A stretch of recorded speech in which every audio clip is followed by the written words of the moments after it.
នឹករងចាំអូនព្រោះតែស្គួនធ្លាប់ប្រពីសន្យាទោះយ៉ាងណាអូនស៊ូស្លាប់ក្បែរទ្រូងបងថ្ងៃនេះកាលមួយឆ្នាំមុនយើងប្រាំស្នេហាជាមួយគ្នាតែថ្ងៃនេះនៅក្នុងឆ្នាំនេះ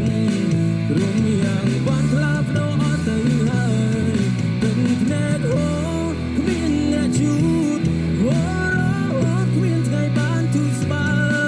យឬដល់ពេលដែលកុំណាត់ឲ្យខ្ញុំរួននៅម្នាក់ឯងដល់តែ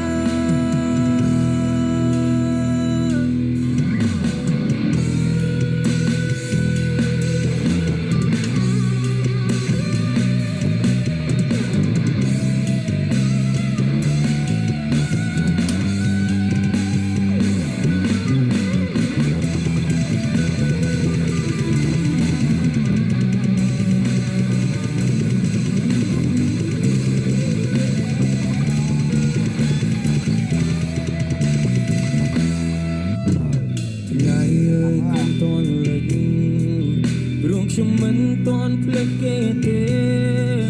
មិនធ្លាប់รู้គ្មានគេខ្លាចអារម្មណ៍ឯកា